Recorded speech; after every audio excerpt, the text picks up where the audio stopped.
eu queria saber se tem alguém que está aqui hoje que esteve no minicurso ontem. E aí vocês fiquem à vontade para falar no microfone, para usar o chat. Porque a gente começou o minicurso ontem, eram 2 dias, a proposta de 4 horas de minicurso. A temática é modos de ver o mundo na filosofia e de o habitar através da arte. Então, a gente já tinha um trabalho começado, né? Então, como hoje temos outro público, teve esse problema, né, que não colocaram o link para a nossa sala, para a gente dar continuidade. A organização do evento parece que entendeu que o curso seria só ontem, né? E ele, muito embora ele conste na programação esses 2 dias, então já tem todo um trabalho feito ontem, né? E a gente vai dar continuidade, apesar de não termos as mesmas pessoas que estavam ontem, né? Por conta desse problema da organização do evento. Mas, então, eu volto a pergunta, tem alguém que participou ontem?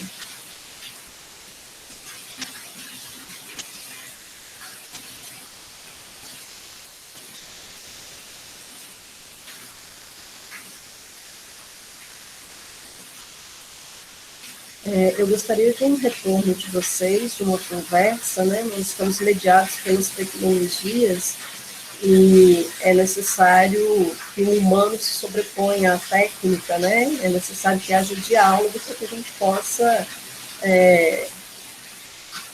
possa trazer esse espaço para o humano mesmo, né? Para a gente não ter a impressão de estar conversando com máquina, né?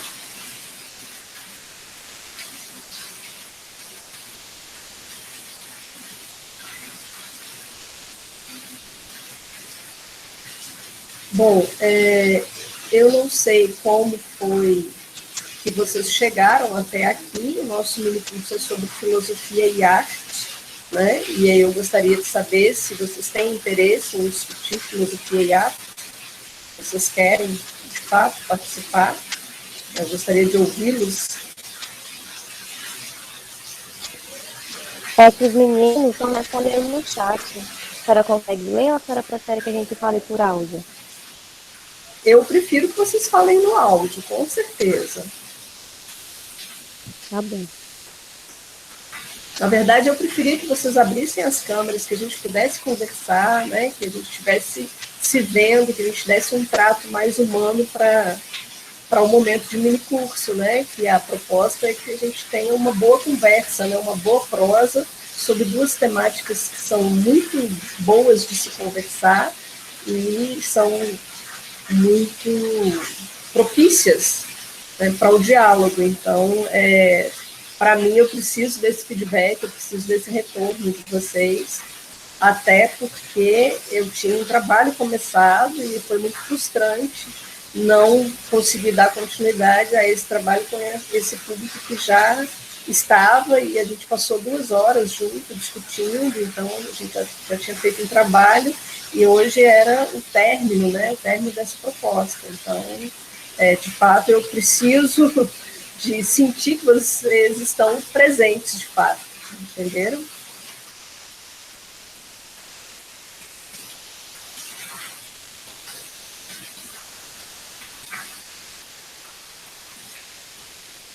Eu estou aqui com a câmera aberta e prestando total atenção na senhora. Obrigada. Pois é, né? Vamos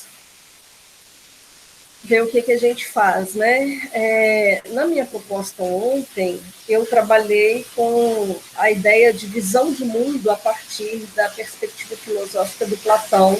Eu trabalhei com a alegoria da caverna. Eu acho que a alegoria da caverna talvez seja de conhecimento de algumas pessoas. A maioria dos cursos de graduação, independente da área, costumam ter uma disciplina de introdução à filosofia ou de algo de filosofia, e a alegoria da caverna, né, o famoso mito da caverna do Platão, ele é muito usado nessas disciplinas, ou se não na disciplina, mas ele é muito utilizado porque ele é muito acessível, né, para o entendimento.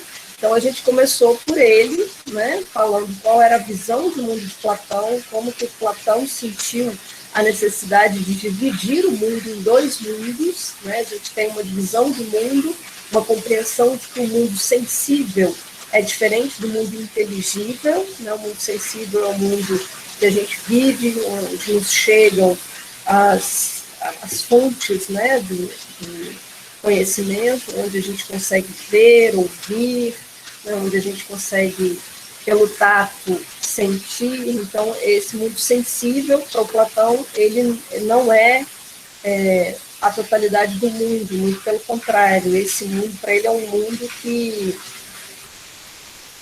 leva ao engano e é um mundo de aparência, um mundo de falsas aparências. Então, ele vai propor um outro mundo que seria um mundo suprassensível, né, que é o mundo que ele chama de inteligível. E é através do inteligível que se tem a fonte para todo conhecimento e é o lugar privilegiado para a verdade, né? Então, o mundo sensível e inteligível são essa dualidade platônica e uma compreensão de mundo. Então, a gente falou dessa visão de mundo em Platão e a questão da arte no mundo platônico, né? Como que a arte ela se denomina, né? A ideia da tekné, o grego não tem a concepção de arte, né? Ainda não se tinha essa ideia de museus como um lugar onde se guarda objetos que sejam de arte, mas a arte ela estava impregnada na vida, né? E daí é o título do nosso minicurso, né? O modo de ver o mundo pela filosofia e de o habitar através da arte. Então, essa habitação humana no mundo, na época de Platão, ela se dava através, principalmente, das narrativas homéricas, da mitologia grega, né? Então, você tem os templos, você tem os jarros que contam as histórias, né? As histórias da Ilíada e da Odisseia. Então, essas histórias, elas são, ao mesmo tempo, elas são a fonte da cultura, da educação e da arte, e um modo de ver o mundo, né? Esse é o âmbito, vamos dizer, em que a arte se relaciona com o mundo, né? Ela é um modo de habitação. Quando o escultor faz a escultura, ele não tinha em mente fazer uma obra de arte. Isso é moderno, né? Quando o escultor faz uma escultura, ele quer garantir a presença do Deus, né? Quando ele faz um templo, o arquiteto faz um templo, ele quer que esse templo seja, de fato, a morada dos deuses, a morada de algum Deus. Então, a arte ela estava a serviço do sagrado, né? Ela estava conectada com essa visão de mundo em que a mitologia se fazia muito presente. Então, esse é um primeiro momento que a gente quis demarcar sobre a relação entre o ver o mundo e o habitar através da arte, né? Mostrando como que a arte não era como a gente já entende hoje, né? A palavra arte que a gente utiliza vem do latim, que é o ars, A-R-S. E o ars significa fazer junturas, unir, né? Então, a palavra arte, ela surge aí na mesma origem da palavra artrite, da palavra artrose, né? Que são palavras de outro âmbito, mas que têm essa mesma origem, que significam, né, junção, união. Então, a arte, ao longo das épocas históricas, ela vai passando por modificações, né? Então, de tekné, lá no grego, que a tekné, que vai também dar origem para a nossa técnica, a gente tem a ideia da ars no latim, né? E a gente tem uma relação direta da arte com o sagrado, ela estava a serviço do sagrado. Então, a gente viu esse ponto ontem, e aí eu vou continuar hoje eu vou aqui apresentar agora, como que foi essa transição do período greco-romano, para o período medieval. E como que do medieval para a modernidade a gente tem novas visões de mundo e novas maneiras de habitar o mundo através da arte, como que isso se relaciona novamente. Ontem nós chegamos a comentar sobre o mundo medieval, sobre essa mudança entre a filosofia grega e a filosofia medieval, e esse período de transição. Vocês estão vendo aí minha apresentação? Sim, estamos vendo, Sim. está tudo ok. Joia. Então, qualquer coisa, vocês me interrompam, porque agora eu não vejo nem o chat e nem vocês, eu só vejo a minha tela, tá? Então, continuando, né? A gente tem aí uma modificação na própria mentalidade humana, né, de uma visão que era essa visão grega para visão cristã, né? Só que a gente tem, antes da visão medieval se instaurar, dela se fixar como a visão oficial, o mundo cristão, ele era um mundo que era proibido, né? O culto ao Deus cristão, o culto as ideias cristãs, elas eram proibidas, né? Então, nesse momento de transição das ideias greco-romanas para as ideias medievais, a gente tem aqui uma representação através da arte. Eu cheguei a mostrar isso ontem, mas vou mostrar já que o público é outro, né? A gente tem nesse mosaico aqui, a gente pode caracterizar como uma obra de arte que representa esse período de transição, né, a transição da crença, dos valores gregos com os cristãos. Quem a gente tem aqui? A gente tem o deus Hélio. O deus Hélio é um deus grego, é o deus que carrega o sol, né? Ele vai com seus cavalos, com seus carros, e leva o sol e vai para o oceano, e no outro dia ele retorna com o sol. Só que não, né?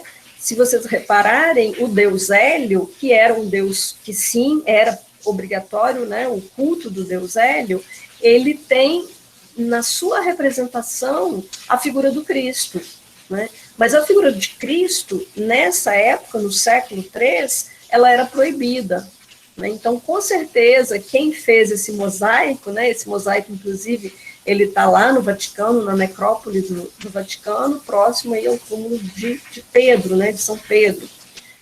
Provavelmente quem fez era cristão, mas como era proibido, era uma religião proibida, quem fez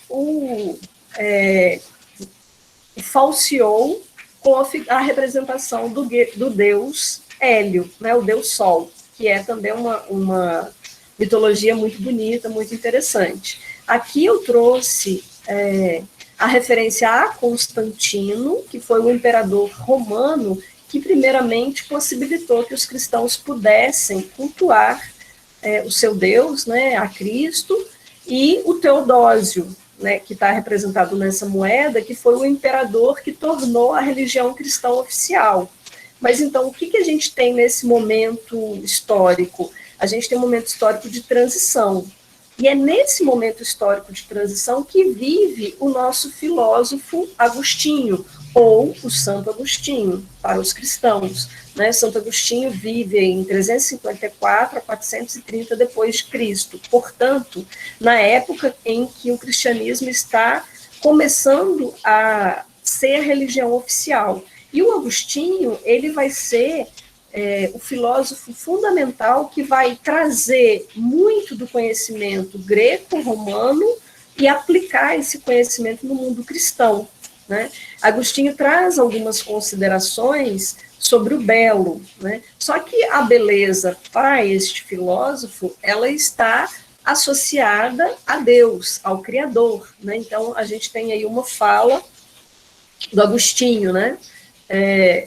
Na verdade, a gente tem a influência do Plotino, que é um leitor de Platão, e o Agostinho não tem acesso à obra de Platão diretamente, ele não sabe grego, ele não aprende o grego, e nessa época a gente não tinha ainda, né, essas obras traduzidas para o latim. Isso só acontece bem depois, já em 1400 e pouco, com o Marsilio Ficino, que fundou a Academia Platônica em Florença, e aí ele vai traduzir a obra platônica, mas até então o Agostinho tem acesso via Plotino, então ele já tem, vamos dizer, uma interpretação da interpretação, né? Não é um acesso direto, mas ele cristianiza algumas ideias do Platão. Sobre a questão do belo, a gente viu ontem também sobre a dificuldade em definir o belo, o que é o belo em si mesmo, né? Se por um lado, no mundo do Platão, não se tem uma estética, a obra de arte está no contexto do mundo vivido, né? Não se tem a formação de um pensamento estético, mas se tem uma filosofia da arte, no sentido de que uma filosofia do belo, que propõe pensar o que é o belo, né? E o Platão propõe uma ascensão para o mundo inteligível. Por quê? Porque belo pode ser um jarro, belo pode ser uma mulher, belo pode ser uma deusa. O que unifica essas diferentes formas de ver o belo? Há que se ter um conceito que abranja toda a diversidade daquilo que é belo, né? Um conceito universal, que é isso que a filosofia busca, né? E o Platão vai discutir exatamente a dificuldade de se chegar a este conceito, de assumir o belo em si mesmo, né? Para ele, o belo, o bem e a verdade estão nesse mundo das ideias que é extremamente difícil de ser alcançado, né? Que é algo que só se dá para iniciados. Então, a gente tem nessa visão de mundo, né, grega, e a visão que o Agostinho se apropria, né? Então, o belo, a fonte do belo, deixa de ser esse mundo inteligível e passa a ser o mundo do Criador, né? Então, o belo, ele também é o bem. O belo, o bem, a verdade, estão em Cristo, estão em Deus, não mais no mundo inteligível, né? E isso pode ser representado pela própria beleza da natureza, né? Pela própria estrutura do universo, das proporções, o universo todo composto de proporções e harmonias. Essa ideia de proporção e de harmonia, ela também vem dos gregos, ela já vem deles, a ideia do belo, né, enquanto algo que é proporcional e harmônico, e está muito ligado também ao pensamento da matemática, né, que é um conhecimento perfeito, redondo, né? O Galileu, mais lá na frente, vai dizer, né, que o céu está escrito com caracteres matemáticos, né? Quem quiser saber ler o céu precisa saber matemática. Então, o Agostinho compactua com essas ideias e propõe uma concepção de belo como algo que seja harmônico e proporcional, pautado nesse ideal da matemática, nesse ideal dos números, né, da perfeição dos números. E isso está lá numa obra de Agostinho, que é chamada Cidade de Deus, né? Bom, então acho que era isso aqui desse slide. E aqui a gente tem a fala do Agostinho no diálogo sobre o livre-arbítrio. Ele vai dizer assim: repara no céu, na terra, no mar, e em tudo quanto brilha lá no alto, ou rasteja no solo, no que voa nos ares ou nada nas águas. Tudo tem formas, porque tem números. Retira-lhes e nada serão. De onde retiram, portanto, a existência, a não ser daquele a quem deve o número? E assim é, dado que, para eles, ser é o mesmo que possuir número. Então, ele está fazendo uma analogia, uma proximidade entre a harmonia do universo, com tudo aquilo que há no céu, na terra e no mar, com a existência dos números, né? Tudo tem forma, porque tudo tem número, né? Tudo é um, podemos dizer, né? Então, tudo está pautado por essa ordem de harmonia e de proporção. E aí a gente tem outra fala dele. Nesse domínio da visão, ao percorrer com os olhos os céus e a terra, agrada contemplar a formosura do mundo. Na formosura, as figuras. Nas figuras, as dimensões. E, por fim, nas dimensões, os números.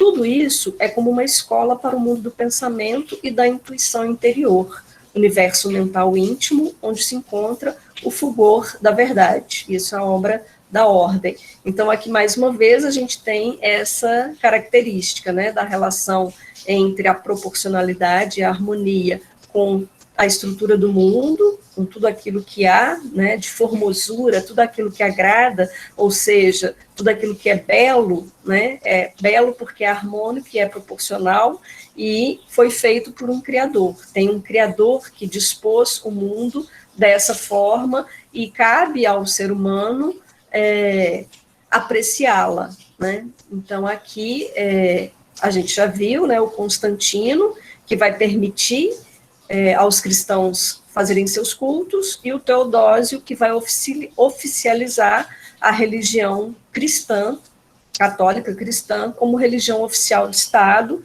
e vai proibir, por outro lado, as outras religiões, todas as outras, né? Então, a gente tem uma guinada histórica, uma virada radical na história, e também uma virada radical na visão de mundo, né? Se a gente tem lá no Platão uma compreensão de mundo que é pautada pelo mundo inteligível, aqui no mundo medieval, a gente tem uma visão de Deus enquanto criador e o homem enquanto criatura. E aí, qual que seria o papel da arte nesse sentido?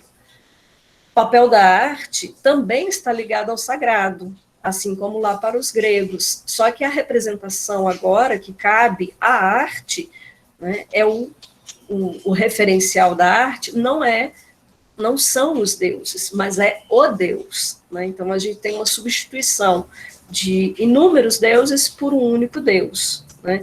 E aí que a gente tem uma representação muito bela, né, muito harmônica, muito proporcional, de uma potencialidade gigantesca, que é a famosa Basílica de Santa Sofia, que fica em Istambul, na Turquia, que era a cidade de Constantinopla, né? E Constantinopla, o nome se deve exatamente a Constantino, ao imperador Constantino, aquele que a gente viu agorinha, que foi o cara que permitiu aos cristãos, primeiramente, poderem fazer os seus cultos. Então, a gente tem aqui uma obra de extrema beleza, né, que agrada muito aos sentidos, e também de uma amplitude muito grande. Agora, percebam algo que é muito interessante. Qual o nome dessa igreja?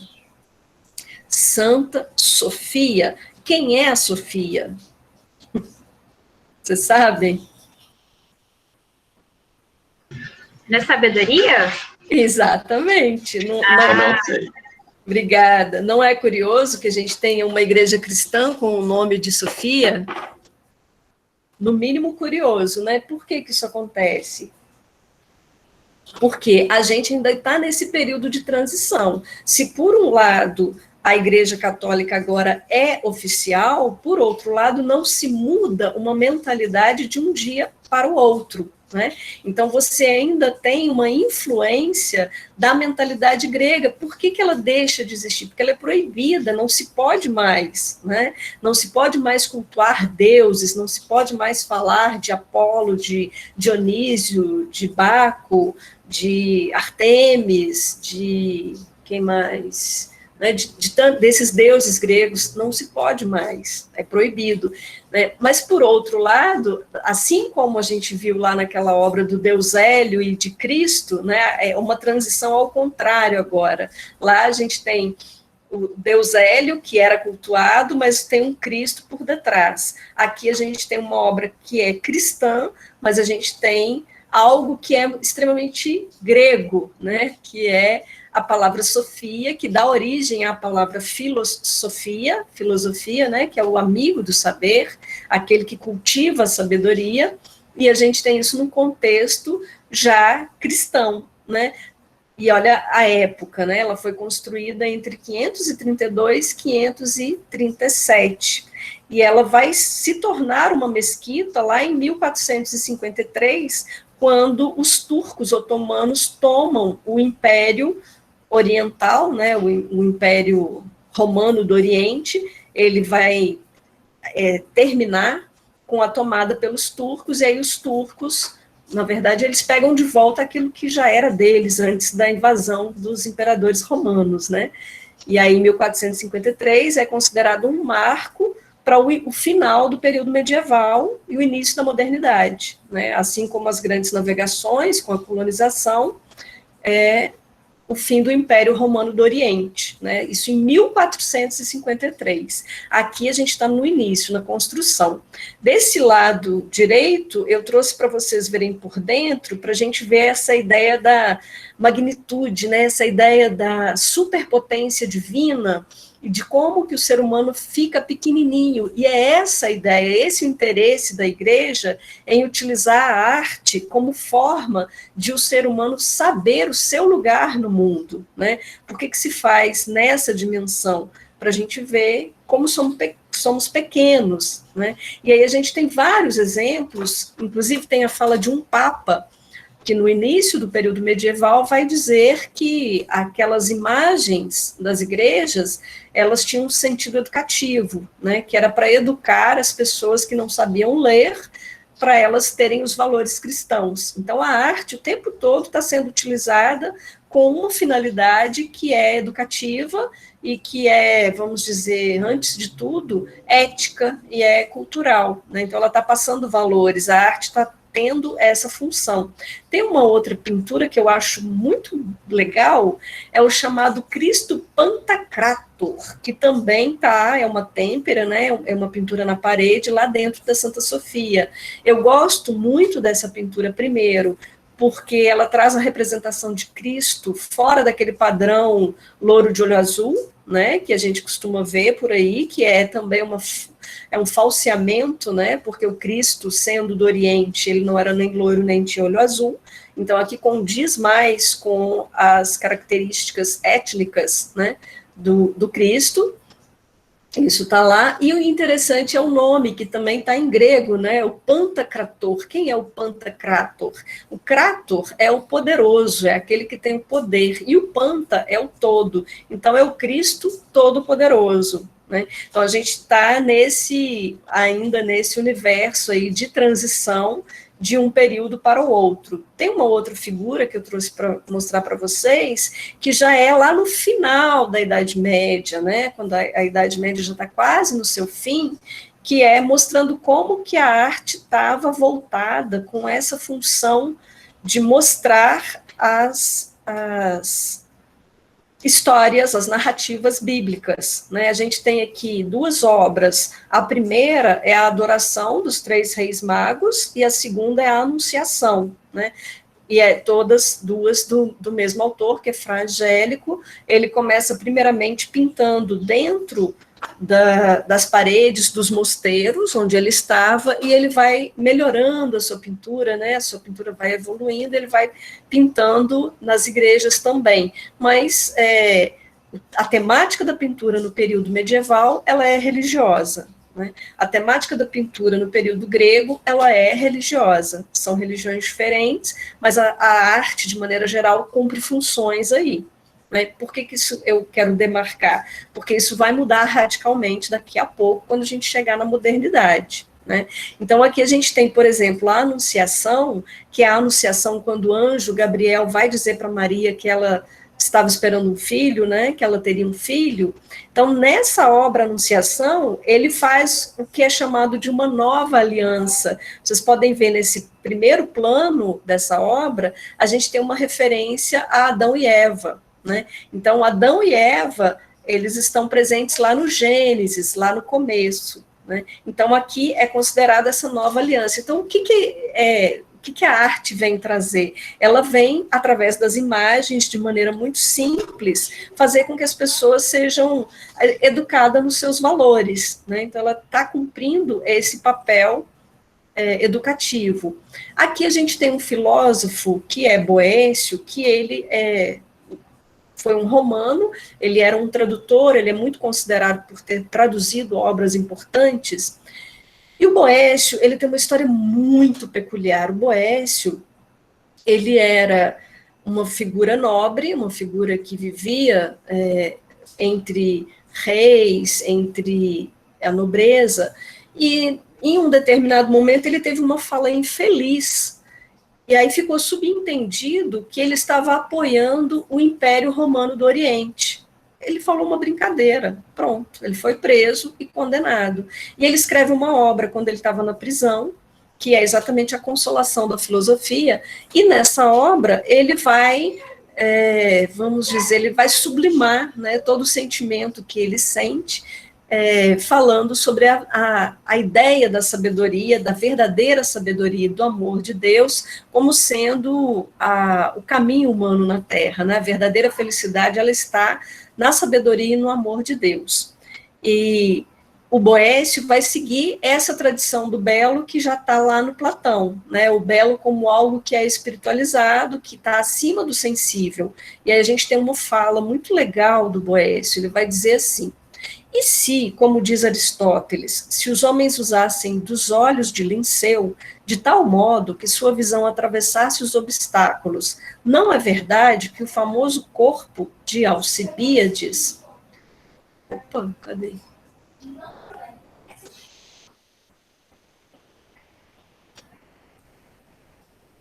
Tá aqui. O famoso corpo de Alcibíades, de extraordinária beleza à superfície, ao verem-se no interior as entranhas, se apresentaria como feíssimo. Por conseguinte, aquilo que te faz parecer belo não é tua natureza, mas as limitações do olhar que te contemplam. Né? Voltando aqui, né, usassem dos olhos de Linceu. Linceu é uma personagem da mitologia grega, é um cara que consideravam que tinha um olho muito, muito poderoso. Ele participou da guerra com os argonautas e ele era muito considerado por isso, por ter uma visão além. Né? E aí o Boécio está relembrando que o Aristóteles fez essa fala, dizendo, né, que a beleza ela é uma questão de limitação do olhar, né? Porque se você tiver um olhar muito mais poderoso, né, um olhar de telescópio que vai muito além, você vai ver as entranhas, né, como ele diz aí, você vê o interior das entranhas, e isso não vai ser lá tão bonito, né? O Saramago vai fazer uma paráfrase disso e vai dizer, olha, Romeu e Julieta, se Romeu tivesse visto com esse olhar de Linceu, Julieta, talvez ela não seria tão bela, né? Ou seja, esse olhar do belo, ele tem uma limitação, então ele é relativo, né? Não se tem essa ideia do belo efetivo, ela é sempre relativa a alguma coisa. E aí tem uma outra fala que eu acho bem interessante, que ele vai dizer assim: sobreestimai quanto quiserdes os bens do corpo, desde que saibas que tudo aquilo que admirais pode ser destruído pelo fogo de uma febre de 3 dias. Ou seja, né, esse apego ao belo do mundo sensível, como dizia o Platão, né, esse belo que a gente vê no mundo mais imediato, o belo, a beleza do corpo, a beleza daquilo que é imediato, ela é uma beleza fugaz, ela é uma beleza extremamente passageira, não é aí que está o belo em si mesmo. Né? Tanto é que numa febre de 3 dias, aquele ideal de beleza, aquela pessoa que é extremamente bela, já não mais o será. Né? Para ele, diferente lá de outros filósofos da tradição cristã, a maneira mais fácil de se chegar até a alma é através do ouvido, né? É pela música. Então, a música tem esse dom de elevar as almas até Deus, né? Ela tem essa ideia de espiritualização pela música. Pessoal, tudo bem por aqui? Posso continuar? Pode sim, tá tudo ok. Tudo ok? Então, agora a gente vai dar uma radicalizada na visão de mundo. Agora a gente vai para a modernidade. A gente passeia no grego, dá uma pincelada no medieval para chegar naquilo que é o moderno. E aqui a gente tem 2 referências bem legais que caracterizam, que representam, na verdade, o início da modernidade. Né? A gente tem a referência de 2 obras, né, que são 2 obras do século XVII, ambas de 1656. Uma é a Lição de Anatomia e a outra é As Meninas, de Velázquez. Né? Eu queria voltar nessa questão da visão de mundo. Né? Se a gente tem uma visão de mundo grega, uma visão de mundo medieval, o que acontece na modernidade? É outra visão de mundo. Que visão de mundo que está nascendo agora? Né? É a visão principalmente proposta pelo Descartes. Né? Vocês se lembram do famoso cogito, penso, logo existo? Lembro. Vocês conhecem, gente? Uhum. Ou não conhecem? Vocês querem que eu explique ou posso passar direto?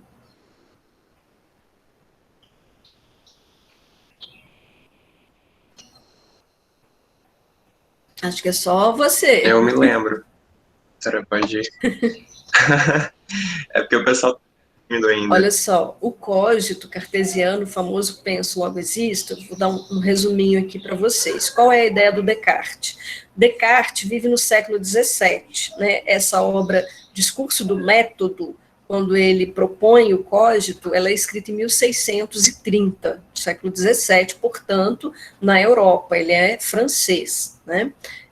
Cartesiano é o nome latim de Descartes, né? Então, o cogito cartesiano, ele vai ter implicações no modo de ver o mundo e também o ser humano, a partir do século XVII, influencia até hoje, né? A nossa visão, nossa compreensão do mundo, do homem, da ciência, da arte, está muito ligada a essas ideias que o Descartes está apresentando para a gente aqui. E lá no discurso do método, o que ele vai dizer? Ele vai dizer que ele teve acesso aos conhecimentos produzidos em todos os tempos, né? Ele estudou na escola dos jesuítas, em La Flèche, então o Descartes tinha conhecimento de várias áreas. Ele vai dizer o quê?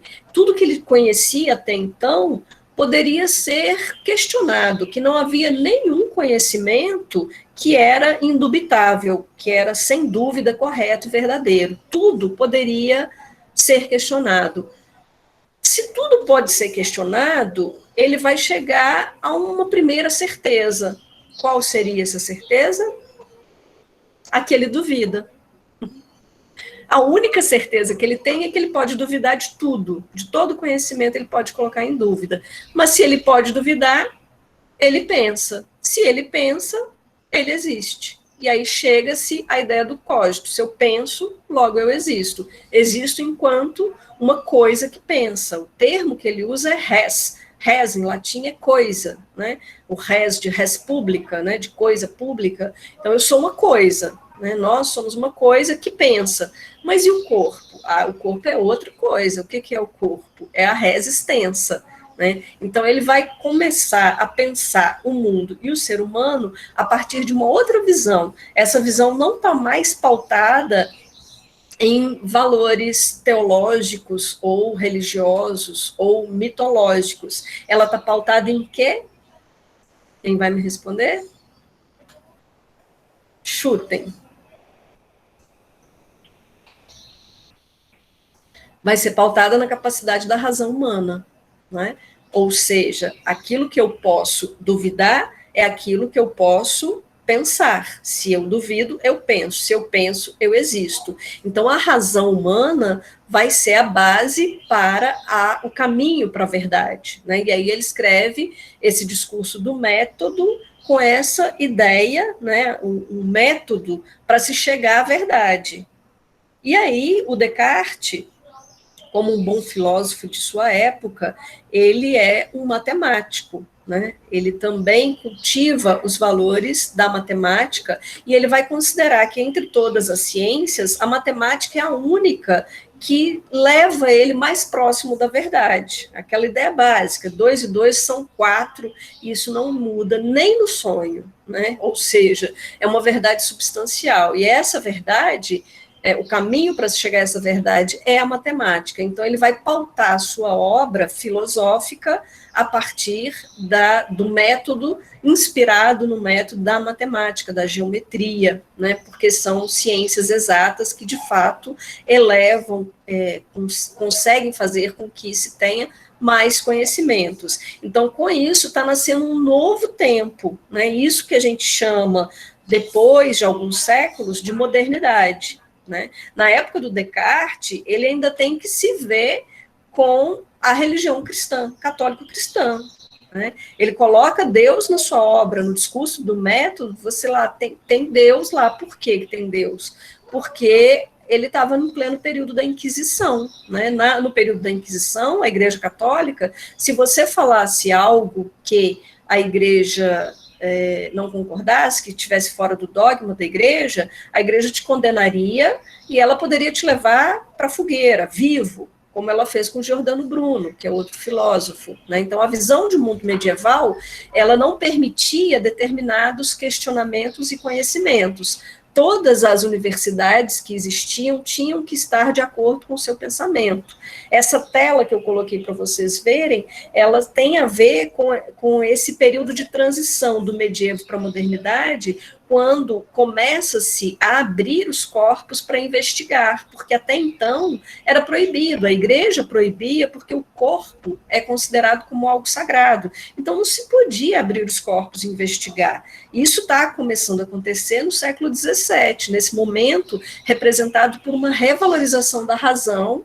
Além disso, a gente tem o renascimento, né, que é o renascer dos valores greco-romanos, e uma reconsideração da importância do papel do humano na vida, né? O antropocentrismo e o humanismo, que estão formando uma nova mentalidade, uma nova maneira de ver o mundo, e aí a arte, ela não acompanha sempre, né? A gente tem lá na visão medieval essa ideia da arte enquanto uma forma de educar para os valores cristãos. No grego, uma forma de trazer os valores da mitologia, dos deuses, né? E aqui não é diferente. Agora a gente está focando a racionalidade, o humano, né? E as telas, as pinturas e as artes começam também a apresentar essas características, muito embora, quando Descartes escreve, essa mentalidade ela está em transição, mas ela ainda não mudou. Então ele tem o risco de... Ele é contemporâneo do Galileu, né? E assim como Galileu, corre riscos de ir para a fogueira. O Galileu, quando propõe o heliocentrismo, né? O Galileu ele vai ser processado e a igreja quase o condena. Ele vai ter que dizer, olha, esse livro aí que eu escrevi está todo errado, não queria dizer isso não.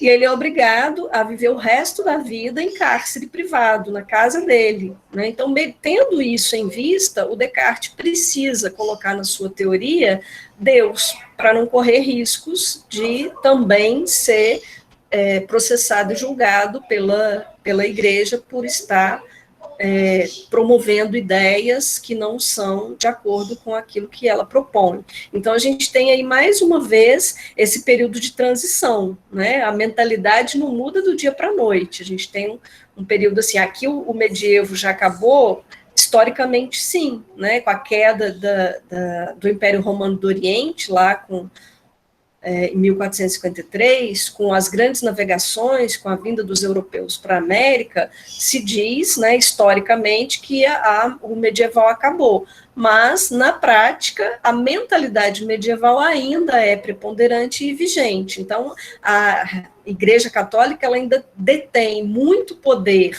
não só religioso, como secular, como político, como social, né, está muito ligada ao conhecimento, à educação. Então, ela ainda detém a mentalidade, e é nessa necessidade de mudança que o Descartes vai escrever, e a sua importância, não só o Descartes, né, eu trouxe o Descartes porque é uma grande referência, mas a gente tem vários filósofos, né, que são considerados essenciais nesse processo de mudança, mas que vão propiciar um novo olhar para o próprio homem, e para a própria natureza, né? Até então você tem uma visão de homem e de mundo que é pautada na ideia de criação, no Gênesis, e aqui começa-se a pensar a natureza como algo que é passível de ser dominado, que é passível de ser conhecido, né? Com o Descartes, a natureza vira uma resistência, uma coisa, a extensão, e o homem vira o sujeito que conhece. Então, eu vou dominar a natureza para o meu próprio benefício, né? Então, é uma outra visão da natureza. Essa obra representa esse momento histórico em que em que as pessoas já estão investigando, né, investigando os corpos, já tendo uma outra relação com o próprio corpo, com o próprio humano e com a própria natureza. Eu trouxe uma outra obra que é muito famosa, que talvez vocês já tenham visto, que são As Meninas, do Velázquez, que é uma obra muito interessante, porque bom, ela é feita, né, o pintor é esse aqui, o Velázquez, na verdade é um autorretrato, ele está retratando a si mesmo pintando, né, e aí se tem várias questões interessantes nessa pintura, né, a gente tem aqui a filha do rei Filipe IV de Espanha, né, e algumas figuras, a gente tem aqui um cachorro, uma anã, uma menina que está dando água para ela, uma outra aqui, a gente tem um casal ao fundo, a gente tem uma pessoa aqui lá no fundo saindo desse ambiente, e aqui a gente tem também lá no fundo um espelho. Nesse espelho está refletida a imagem do rei e da rainha, que provavelmente é aquilo que o Velázquez está pintando nesse momento. Né? Então tem uma brincadeira aí na tela que ele se mostra, né, existe uma ideia de que o Velázquez queria valorizar o artista e ele coloca o artista dentro da própria tela, coisa que não era comum. Né? Nessa época, a gente está numa época aí dessa transição em que o absolutismo ainda está presente, né? O Filipe IV, o rei de Espanha, é o todo-poderoso, é o rei, né, do período do absolutismo, inquestionável, e a aristocracia, ela tem o privilégio de monopolizar as artes, de uma certa maneira. Então, as artes, elas vão pincelar as grandes figuras, os aristocratas, né, os reis, e essa tela é um exemplo disso. Só que o Velázquez, na sua criatividade, genialidade, ele traz a si mesmo para o foco da tela, junto, na verdade, com o rei e a rainha, né? Então, a ideia que se tem seria um pouco disso. Assim como na Itália as artes já eram mais valorizadas, ele queria trazer essa valorização também na Espanha, né? Então, ele traz o artista para um outro plano. E aí tem essa outra questão, que é a questão do espelho, né? O espelho é algo que aparece, que brinca em várias obras ao longo da história da arte. Tem uma relação aí com as obras de arte ao longo de vários períodos. Eu trouxe aqui para vocês verem melhor esse reflexo que a gente tem do rei e da rainha lá no fundo, pintados, né? Então tem a figura do rei e da rainha aí no fundo, e aqui do lado eu coloquei uma obra que é do Salvador Dalí, que já é do século XX, em que ele utiliza essa brincadeira de espelho também, né? As obras, elas conversam entre si ao longo dos séculos, né? Então a gente tem aí esse diálogo entre as obras, né, essa conversa, uma obra do século XX e uma obra do século 17, né, dessa brincadeira. E a gente tem também, eu queria mostrar aqui para vocês, voltando aqui esse plano, nessa obra do Velázquez, das meninas ao fundo, a gente tem duas grandes telas, né? O que está representado nessas duas grandes telas, né? De fato, aqui a gente está no Palácio Real, esse palácio ele pegou fogo pouco tempo depois, mas ele era o palácio, o lugar da família morar, e o Velázquez, que foi o pintor da família real, ele tinha esse ambiente para trabalhar, né, e diz-se que ele recebia muitas visitas, que as pessoas iam lá para vê-lo pintar e tal. Então, o que se tem aqui na sua sala de pintura, além do reflexo do rei e da rainha, né, da figura da infanta Margarida e dessas crianças aqui na frente, e do próprio Velázquez, enquanto parte da pintura, ao lado do rei e da rainha, a gente tem uma referência, e aí eu vou colocar aqui para vocês, a duas obras que são do período grego, que são lá representativas desse período. Né? É uma retomada dos valores greco-romanos. A gente tem o Rubens, que vai fazer essa obra, que é do lado esquerdo, que é Pala e Aracne, né, que ele conta a história de Atenas e Aracne. Aracne, que que vai denominar as aranhas, né? A ideia de que a Aracne, na mitologia grega, era uma mulher que era uma grande fiadeira, que sabia fiar tão bem que fiava melhor do que a própria Pala ou a Atena, né? O mesmo nome, a mesma pessoa, nomes diferentes. E aí, a Atenas desafia a Aracne para elas fazerem a fiação, e ela se sobrepõe, ela consegue fazer melhor, e a Atenas fica com raiva, porque ela se saiu melhor, e a transforma em uma aranha. Né? Então, essa é a mitologia. Essa mitologia, ela retoma, né? A gente está aqui no século XVII, na Europa, ela é revalorizada, tanto é que ela consta aí como figura. Só que agora, a gente não tem mais aquele mundo grego, aquele mundo acabou, mas a obra de arte volta a ser valorizada. Aqui a gente não tem mais as figuras de imagens de santos, né? Então, é uma retomada desses valores.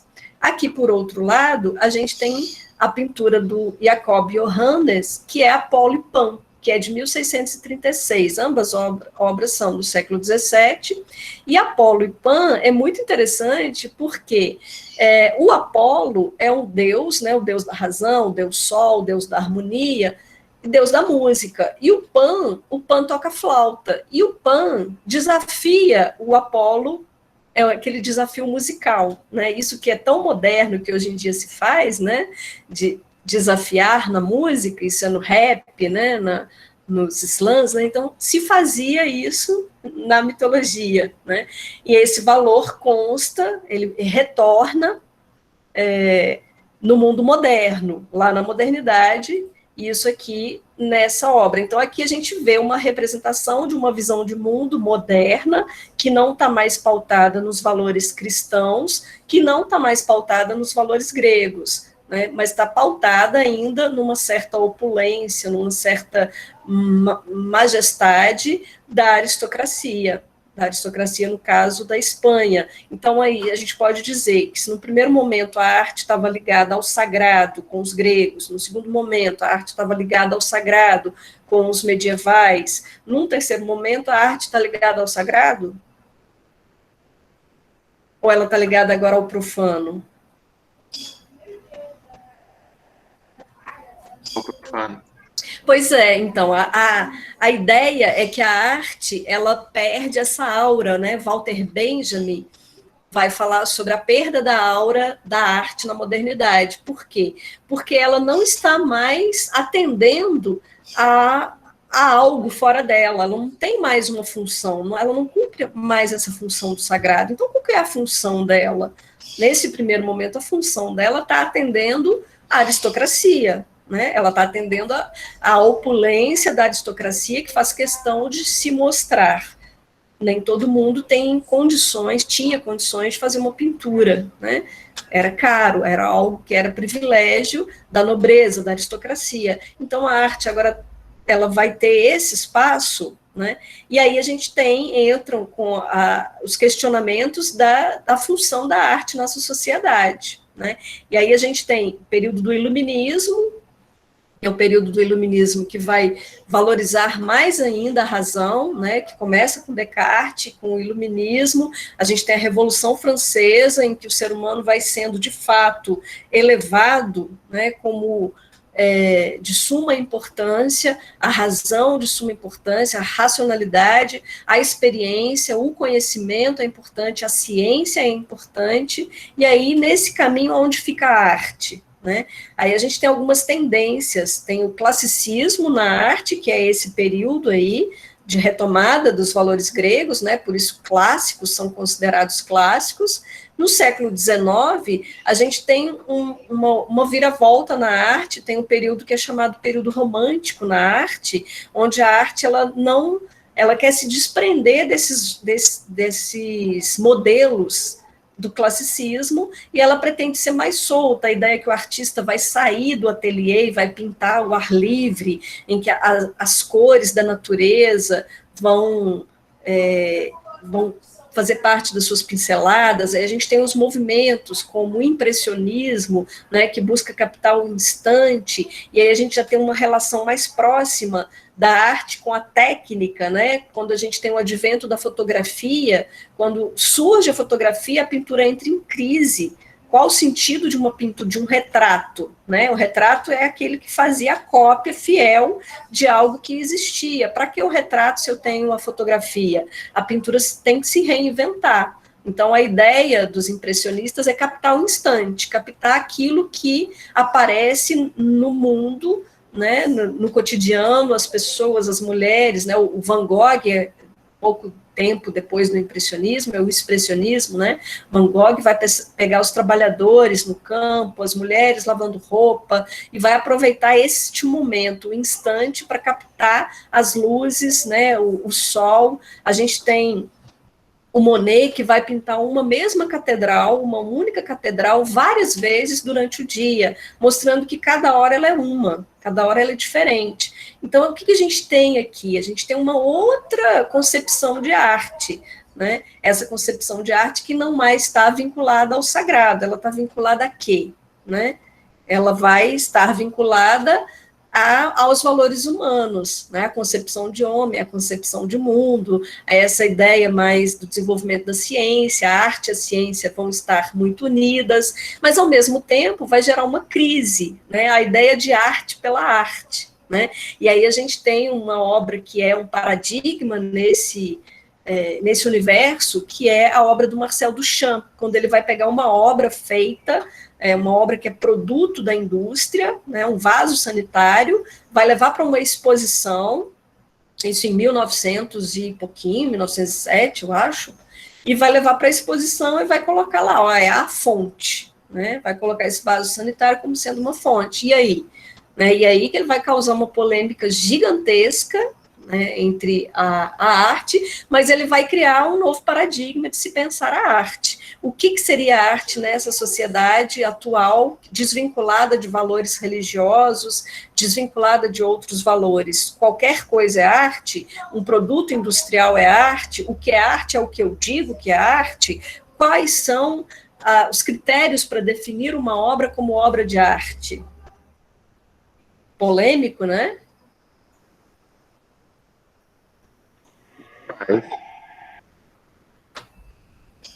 Pois é, e aí a gente entra num momento bastante polêmico.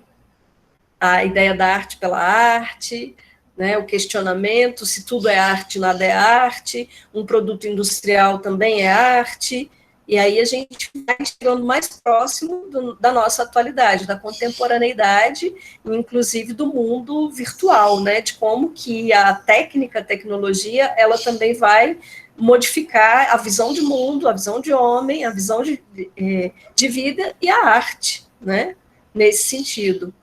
Tudo tranquilo até aqui? Tranquilo. Tudo tranquilo? Professor, uma vez eu ouvi alguém falar sobre... Pode falar. Dá para fazer analogia também até dos telefones que tinham um teclado físico para os smartphones de hoje, porque quem que vai querer usar um telefone com teclado hoje em dia, sendo que tem o seu smartphone que pode fazer tudo que você pode imaginar, e ainda pode ver a pessoa através de diversas plataformas e tal. Então, é basicamente o que aconteceu nesse período. Pois é, então, vai virando obra de museu, né? A gente tem um museu aí, imagina o telefone, como modificou desde que ele surgiu, né, para agora, merece um espaço no museu, né? Nokia de violão. Oi?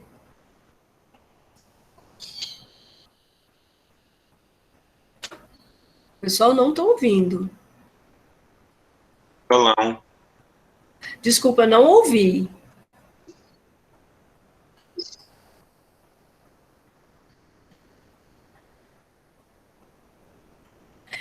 Então, a gente perpassa, né, vários momentos históricos da nossa tradição ocidental, percebendo como que vai se modificando. Eu trouxe uma coisa que eu queria apresentar para vocês, e depois eu vou comentar como que Né? Que critérios a gente pode trazer para dizer se uma obra é obra de arte? Né? Num primeiro momento, vocês têm resposta para a minha pergunta? O que caracteriza uma obra como obra de arte? O Gabriel colocou aqui no chat que ele imagina que o valor de o que é arte seja diretamente relacionado aos valores atribuídos a cada obra. Sim, mas quem é que diz se a obra é de arte ou não? É gente, é o ser humano, né? Ou é a própria obra? Hein, Gabriel? Fala pra gente. O Gabriel respondeu que é o ser humano. Pois é, e aí esse ser humano, ele é qualquer um, qualquer pessoa, então fala, olha, isso é arte, isso é arte. Ou a gente vai depender do especialista, vai ser o crítico, o curador, quem vai dizer que isso aqui vai ser obra e aquilo ali não vai ser obra de arte? O que a obra mostra e expressa, é a própria obra. Muito bem, gostei. Gabriel e Onira, legal, que bom conversar com vocês. Eu acho que é isso aí, né? É a própria obra que vai instaurar o seu mundo e aí a gente vai participar do seu mundo, né? Aí existe uma diferença entre ser espectador e ser participante da obra, né? O mundo da obra de arte, ele não está só no museu, nem no lugar onde se tem uma exposição de arte. A ideia é a gente abranger a noção de arte, resgatando a compreensão de arte lá do grego, a questão da técne, né? A arte é um saber fazer que faz parte do nosso cotidiano. Então, quando a gente fala em obra de arte, não é só aquilo que está no museu, que foi feito por um artista renomado, ou que tem uma curadoria do fulano, ou que tem lá uma nota de jornal falando da importância dessa obra. Claro que isso é, né? Não estou desconsiderando, mas estou dizendo que a arte também faz parte da nossa vida, né? Como o título do nosso minicurso já diz, né? Modos de ver o mundo e de o habitar. A arte é uma própria habitação humana na Terra, né?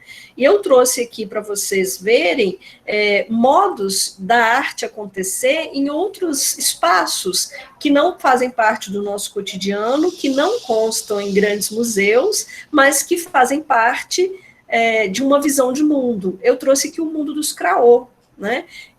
Eu me pautei numa dissertação de mestrado da Esther de Castro, em que ela fala sobre um cesto caipô, né? Um cesto específico feito entre os Craô. Os Craô, né? Acho que vocês já sabem, os Craô são um povo indígena dos G, né, da etnia dos G, que fica situado aqui no estado do Tocantins, né, e eles têm uma visão de mundo também única, né, peculiar, e eu não sei, alguém já estudou, já conhece alguma coisa referente aí aos Craô, a mitologia, o universo Craô, alguém já visitou uma aldeia? Não, senhora. Não. Eu só sabia que tinha, mas não conheço. Vocês estão perdendo. Os Craô é o povo mais bonito do mundo. Esse é um povo lindo. Agora não, que na pandemia não dá, né? Mas eu trouxe aqui um pouquinho da cosmologia Craô através dessa dissertação de mestrado da Esther de Castro, que é um mestrado em antropologia visual na USP, e aí eu recortei aqui, são palavras que ela usa na dissertação dela, eu só copiei aqui para trazer, porque eu também não sabia isso de cabeça, né? E aí ela traz um outro autor, que é o Melati, que estudou os Craô, que foi, né, para as aldeias do Craô, estudou esse povo, e ele vai falar um pouco da cosmologia, da visão de mundo dos Craô, né, e eu vou ler aqui um pouquinho para vocês. A ideia é que o universo dos Craô, ele é circular e dividido em 3 níveis. O mundo celeste, que é igual à Terra, e é também habitado por outros índios. As estrelas são as fogueiras desses índios, olha que poético, né? Habitado também por gaviões, por urubus, por mulher estrela, né, uma entidade que ensinou agricultura às mulheres. É um mito bem interessante, esse mito, é o mito da estrela Cachecoi. Depois vocês podem dar uma procurada, ele que vai relatar como foi a origem da agricultura, porque é uma questão interessante, como que o ser humano aprendeu... Sim. A senhora tá mostrando o slide? Ah, não está aparecendo? Tá não. Nossa, por que será? Ah, já sei por quê. Que bom que você falou, obrigada. Eu tenho que interromper para ir para o outro. A gente Assim, eu pensei que você esquece. estava continuando daquele hoje. Não, a gente esquece. Vamos ver se agora vai.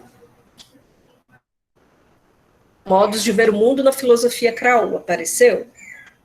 Sim. Ah, que bom. Então a cosmologia Krauss, né, a visão de mundo Krauss divide, o mundo é circular e é dividido em três. Por um lado, a gente tem o céu, que é igual à Terra e tem habitantes, né? Entre eles, a estrela Cachecoi, que foi a entidade que ensinou o ser humano a fazer a agricultura, a ter agricultura, né? Um mito muito legal. E tem um mundo intermediário, que é a própria Terra, onde vivem os seres humanos, e tem um mundo subterrâneo, onde vivem aí os porcos queixadas, os tatus, e por lá passa Sol e Lua, antes de despontarem aí a leste. E é um local repleto de buritis, chamado Crucoti. Cru, que é buriti, co, coletivo, e ti, grande. Ou seja, é um grande buritizal. O buriti é uma palmeira maravilhosa, muito alta, como vocês já devem conhecer. A gente tem buritizais lindos, maravilhosos, mas na região de divisa, né, do Tocantins, já com Pará lá para cima, perto do Maranhão, ali na região do Maranhão, a gente tem buritizais lindos. E o buriti, ele tem uma característica, que é aonde tem buriti, tem água. Né? Então, o buriti é conhecido por esse fator. Né? E o buriti ele é muito especial para o povo Krauss. Né? É uma palmeira muito especial. Bom, mas deixa eu continuar. Esses três níveis do cosmos, eles têm contato entre si. A leste, tanto o mundo celeste e o intermediário se conectam através dos pés do céu. São colunas, como o intermediário e o subterrâneo fazem conexão por um buraco, certo? O cosmo é todo circundado por água, né? A água lá para os Krauss é co, né? Tanto é que se você falar de café, né, é um cagô tugré, né? É o tugré de noite, de escuridão, e o co de água. Né? Então, a gente tem esse cosmos circundado por água com uma cúpula celeste que impede que essa água seja derramada, e é a água que divide o mundo intermediário entre seco e molhado. Na condição da chuva, a água conecta o mundo celeste ao intermediário. É muito condizente essa visão de mundo com o mundo que a gente vive. Né? Quando a gente fala em 4 estações, a gente está muito mais distante da nossa realidade do que os Krauss, porque o que a gente tem aqui no Tocantins é a estação seca e a chuvosa, né? São 2 estações. E os Krauss, eles também são pautados por essa relação entre essas 2 estações. Tanto é que eles são divididos em 2 metades, né? Tem a galera que é do período da chuva e a galera que é do período do sol. Né? E não só os Krauss, a Pinagé também tem essa divisão, a gente vai ver aqui um pouquinho mais à frente. E hoje, por exemplo, a gente está no período da chuva, né? Então, segundo a cosmologia Krauss, a gente tem determinados grupos que vão trabalhar neste período da chuva e outros grupos que vão, vamos dizer, ficar mais parados, mais quietos, né? Então, existe uma diferença aí. Esse universo Krauss, né, então ele está articulado nessa sua mitologia, e os Krauss localizam o buriti nesse mundo, tanto subterrâneo como intermediário. E aí a Esther de Castro, ela apresenta um mito, né, que eu trouxe aqui via Esther, né, um mito que narra as aventuras de Sol e de Lua. Né? Ela vai dizer assim, o mito narra as aventuras de Sol e Lua entre os buritizais do mundo intermediário. Ambos encontram-se em um buritizal. As palmeiras são baixas e Sol e Lua apanham seus frutos com as mãos. Os frutos do Sol são maduros, vermelhos, mas os da Lua, devido ao encantamento feito pelo Sol, são sempre verdes, escuros. Lua se zanga, atira com força um dos frutos no caule do buriti, que imediatamente começa a crescer até atingir a altura atual. Sol afirma, então, que não se poderá mais apanhar frutos de buriti apenas com as mãos, e Lua justifica que assim poderão saber sempre onde há água, né? Que é essa história que a gente sabe até hoje, onde tem água, onde tem buriti é porque tem água, né?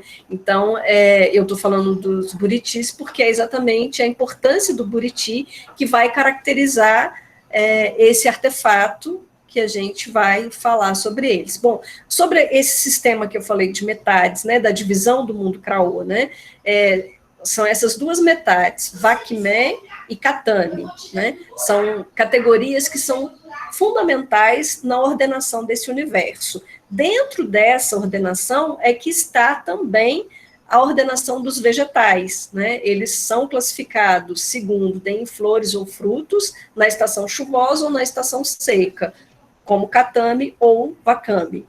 E o buriti, entretanto, participa dos dois, porque ele é, ao mesmo tempo, seco e, ao mesmo tempo, molhado. O buriti, crouru, né, ele é um vegetal muito especial para os Kraô, ele sintetiza esse sistema de metades, ele é uma unidade, né? As folhas são classificadas quando verde, que é em Katami, e quando secas, em Vakami. Os frutos, se estão verdes, são Katami, se maduros, são Vakami. E assim também o caule, né? Tem essa classificação. E eles utilizam muito o buriti para as corridas de toras, as famosas festas que se tem na aldeia, né? Com as toras, os chamados amiquins, que eles fazem em vários momentos durante o ano, né? As festas que duram 2, 3 dias, festas num sentido mais abrangente do que aquilo que a gente conhece de festa, né? Por exemplo, quando faz um ano que a pessoa morreu, se faz a festa, né? Então a tora representa a pessoa que morreu, eles fazem a corrida da tora, né? Tem toda essa relação com o buriti. E na cestaria, que é o que me interessa, por isso que eu estava falando dos buritis, né? A gente tem um cesto muito especial, que é o chamado caipô, feito pelos maridos para suas mulheres, né? Então, é um cesto diferenciado, um cesto especial, feito pelo marido para a mulher, né? Na verdade, esse cesto caipô, ele basicamente não existe mais, né?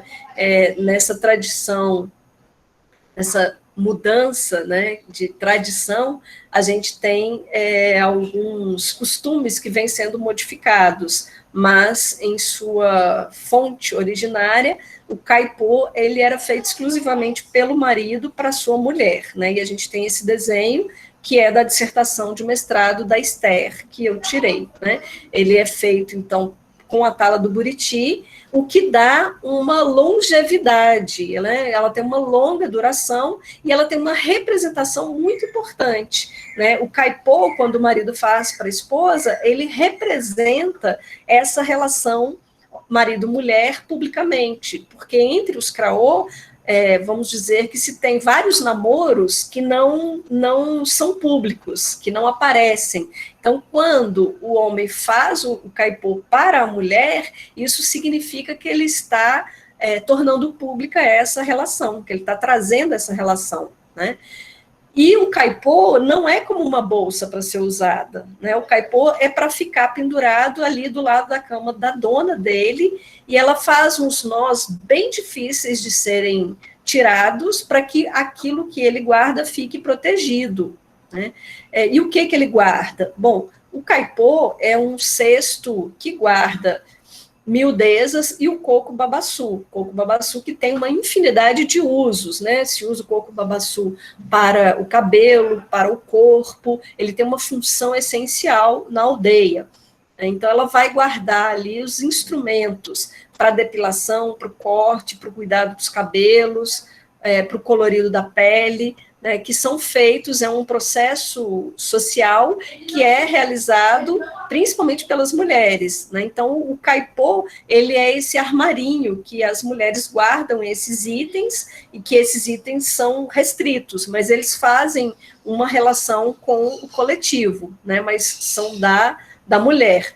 Então, a gente tem aí uma representação de um artefato que perpassa várias questões nessa sociedade, que tem a ver com a sua crença, o seu universo, né, tem a ver com essa concepção de mundo, e, ao mesmo tempo, ele tem uma função dentro dessa sociedade. E, ao mesmo tempo, ele simboliza, ele representa a própria ideia de longevidade, porque ele dura muito, ele tem uma grande durabilidade. Então, antes de passar para outra, né, eu queria terminar que eu trouxe exatamente esse cesto Caipô dos Craô como uma espécie de arte que a gente talvez consideraria como artesanato, né? Existe uma discussão sobre a diferença entre arte e artesanato que, às vezes, complica, né? Não nos ajuda a compreender a arte. E aí a gente desvaloriza aquilo que é feito de forma artesanal por considerar que é menos importante do que a grande arte que está no museu, né? E a minha ideia em trazer, em mostrar como que um cesto Craô, Caipô dos Craô, é carregado de significado, de sentidos e de valores, né? Que não é só algo construído com uma funcionalidade, ele não é simplesmente um objeto feito para tal coisa e acabou, não é só um instrumento, né?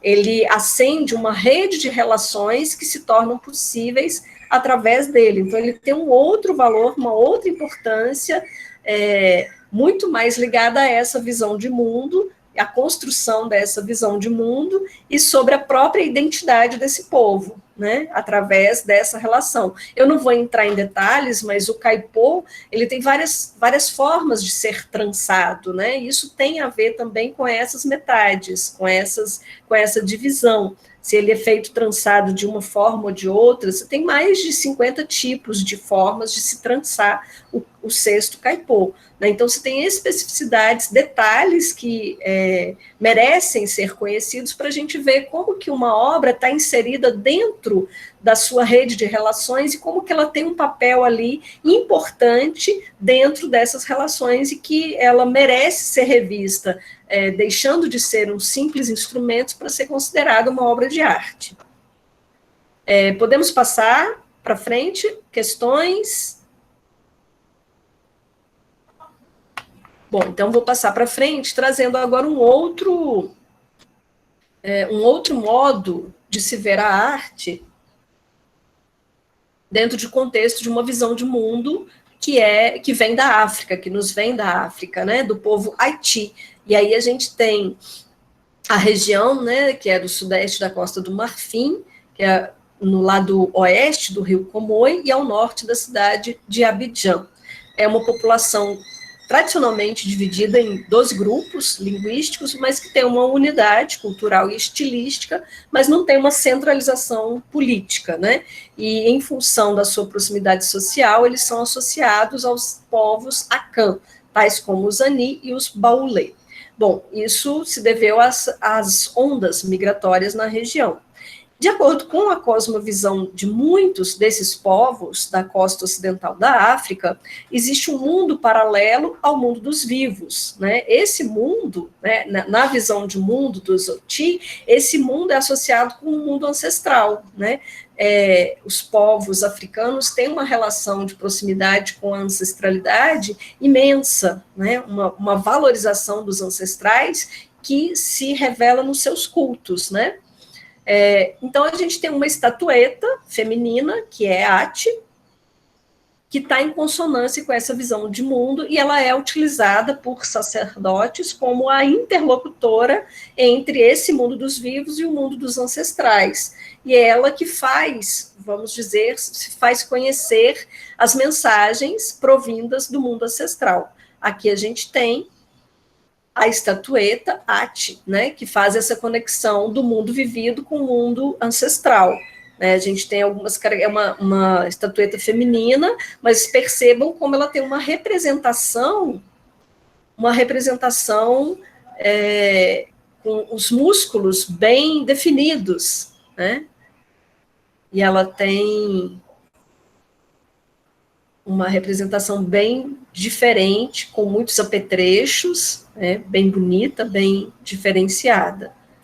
Bom, a estética, né? A elaboração dessa figura feminina com pernas e braços musculosos é uma característica estética dessas estatuetas arte. E um dos principais aspectos é uma representação plástica dos membros pesados, dos seios volumosos e as pernas ligeiramente afastadas. A cabeça e rosto são figurados da mesma forma, ovalada, com suavidade na forma e serenidade na expressão. Os olhos são representados fechados e há algumas escarificações, que são umas cicatrizes na pele, né, que são indicadores de uma identidade e da hierarquia de quem porta. São dispostas no rosto em formato de pequenos círculos, que compõem uma triangulação no centro da face e dão uma complementariedade estética a esse elegante penteado de dupla ponta, né? O mesmo tipo de escarificação esteticamente complementar pode ser observado em torno do umbigo. E aqui a gente volta para ver. As escarificações estão aí no rosto. Aqui a gente tem o penteado, né, com dois lados, os olhos fechados, o corpo bastante forte, as pernas um pouco afastadas, né, são algumas características. E a gente tem uma outra obra, que são as máscaras Guélédé, né? Elas são muito famosas, juntamente com as Egungun e os Epá, que são mais populares já entre os povos de etnia Yorubá, né? Existe um festival das máscaras Guélédé que pode ocorrer em honra a alguma divindade ou algum herói cultural, mas a sua função é de aplacar a grande mãe, que é a Iá Nailá, né, e as suas discípulas na terra, que são as mães poderosas. E a Anilá é a esposa de uma divindade, que é o Batalá, que é o grande pai, e ela é considerada a própria mãe natureza, ou seja, a mãe de todos e a mãe de todas as mães. Por isso, ela representa o princípio maternal na cosmovisão iorubá, trazendo em si os atributos de todas as divindades femininas, tais como Iemanjá, Oxum e Oiá. Então, a gente tem uma representação dentro de uma visão de mundo, onde as máscaras cumprem um papel, e aí a gente volta lá, resgata aquela concepção de arte no mundo grego, no mundo medieval, em que a arte está voltada a uma função de conexão com o sagrado, não é isso?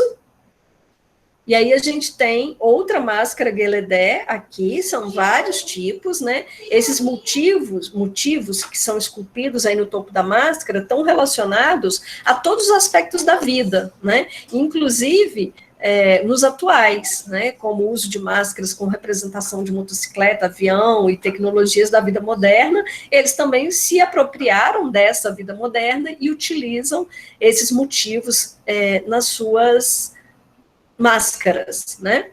Então, são modos de habitar o mundo pela arte. Em geral, essas máscaras Guélédé são compostas por atributos estéticos característicos dos povos iorubanos, por exemplo, a figuração dos olhos, que aparecem vazados e losangulares, a representação do nariz, proeminente triangular, e o queixo mais afinado e a maçã do rosto cheia. E ainda se tem a presença também das escarificações, que são indicadores de identidade, né, e hierarquia. E algumas máscaras trazem uma barba, que na verdade é um atributo masculino, que pode indicar alguns poderes especiais quando presente numa figuração feminina. Por isso essas máscaras, com essas características, são dançadas à noite, né, na escuridão, por terem essas características. Vou mostrar aqui de novo, são várias, eu optei em trazer só uma, e aqui a estatueta Oti, e aqui eu vou interromper a nossa exibição e voltar aqui para conversar com vocês, que a gente passeou por diversas concepções de mundo, né, desde os gregos até a atualidade, passando pela cultura africana e passando pela cultura indígena, através dos povos Kraô, mostrando que a arte está relacionada a visões de mundo, né, que em diferentes épocas, em diferentes contextos, tem diferentes funções, e que hoje, na nossa atualidade, a gente vive um momento de, vamos dizer, de uma fragmentação, né, a gente, quando fala que é pós-moderna, pós-modernidade, ela traz esse sentido de um universo fragmentado, mas ao mesmo tempo globalizado, em que tudo acontece ao mesmo tempo, né? As relações espaço-tempo estão sendo modificadas, e a arte também, ela tem a ver com essa visão de mundo. Ela não só reflete a visão de mundo vigente, como ela projeta uma visão de mundo, né? Ela possibilita uma visão de mundo. E essa questão que vocês apontaram é importante, né? A consideração da arte a partir daquilo que ela traz, né? Então, a arte, para a gente não pode ficar refém daquilo que o crítico diz, daquilo que o curador diz que é arte, né? A gente tem que analisar, e isso passa por uma questão que é muito subjetiva, que tem a ver muito com a nossa cultura, aquilo que é o belo, aquilo que é a arte para um pode não ser para o outro, né? Então, essa ideia de arte, ela precisa ser revisitada dentro de um contexto contemporâneo, para a gente não ficar refém daquilo que nos é colocado como sendo obra de arte, né? Aquilo que é colocado sem ser questionado, porque vamos dizer, é a autoridade quem está dizendo, né? Então, tipo assim, eu não vou valorizar a arte só porque ela é feita por um artista famoso, eu preciso ver que aspectos ela traz que fazem com que, para mim, ela tenha alguma importância, né? Se ela me traz essa habitação humana na Terra. Bom, eu fui meio rapidinho aqui, porque a gente começou muito tarde, eu tenho mais algumas coisas ali que eu acho que eu não vou trazer para o nosso debate, não. Eu acho que, pelo horário, né, eu não sei se vocês têm outras atividades no evento, eu acho que essa reflexão foi um pouco rápida, né? meio atropelada, mas eu acho que era isso que eu queria trazer para vocês, e aí eu queria abrir para vocês poderem falar um pouco. Eu adorei o seu mini curso. Ai, que bom! Inclusive, é um dos conteúdos que eu estou estudando agora. Estou estudando o terceiro ano do ensino médio no IFTO. E gostei muito do conteúdo. Fazer essa linha do tempo, desde os gregos até agora, a modernidade, foi muito interessante. Queria ter feito ontem, mas infelizmente estava sendo extraordinário. E o pessoal também estava comentando no chat, foi muito boa a sua palestra. Alguns tiveram que sair mais cedo porque tinham outros compromissos. Mas foi muito bom. Estava conversando com o Igor, esse moço sorridente da camisa branca. Articulação também estou gostando muito da sua palestra. E é isso, se o pessoal quiser falar alguma coisa também, se o próprio Igor quiser falar. Que bom, gente. Estão me perguntando onde eu leciono. Eu sou professora de filosofia no curso de Ciências Sociais da UFT de Porto Nacional. Tá? E eu vou deixar meu e-mail aqui. Meu nome é Eliana e meu apelido é Lia.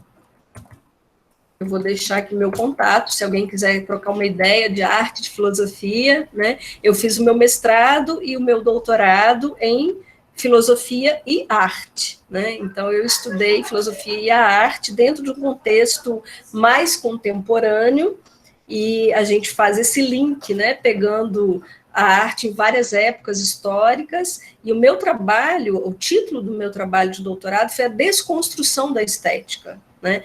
A ideia de desconstruir esse pensamento mais predominante da estética como sendo algo, né, da arte, como estando na dependência de críticos especialistas, de ser arte aquilo que está no museu, né? Então, a necessidade de rever essas questões, trazendo outras perspectivas para olhar a arte, né? Então, essa a intenção, assim, considerando assim, o período que a gente está, a necessidade de um pensamento descolonizador, né, que passa a reconsiderar a arte na sua diversidade de existência, nos seus diversos povos, né, na sua diversidade de etnias, todas válidas, todas importantes, mas que nem todas têm o mesmo valor, vamos dizer, numa grande mídia, né, nesse mundo globalizado, se escolhe já previamente aquilo que deve ser, né, o belo, aquilo que deve ser considerado. Então, é necessário que a gente tenha critérios muito afinados para que a gente não fique refém daquilo que dizem para a gente, né, para a gente saber ver a obra a partir dessa relação, né? A obra que vai dizer de si, mas a partir daquele conjunto de relações que ela estabelece, né? Eu acho que ali no sexto Caipô dos Craô, isso fica muito claro, né? Que ela estabelece uma rede de relações que vai muito longe, que é muito mais ampla, né? Certo, Igor. Que bom que você gostou. Obrigada, gente, pela presença. Espero que o pessoal que esteve ontem possa depois assistir, porque ontem foi muito bacana e hoje a gente ia dar essa continuidade, né, propor algumas reflexões. Então, assim, eu estava já considerando essa galera que ontem interagiu muito, foi muito bacana também, então eu já estava pensando no minicurso para eles, assim, eu já tinha um público que eu queria conversar, né? Então foi meio ruim por isso, porque eu já estava numa expectativa e eu falei, poxa vida, eu queria muito falar com aquele pessoal que a gente começou a falar e queria continuar, mas espero que eles possam ver e agradeço pela presença de vocês todos aí.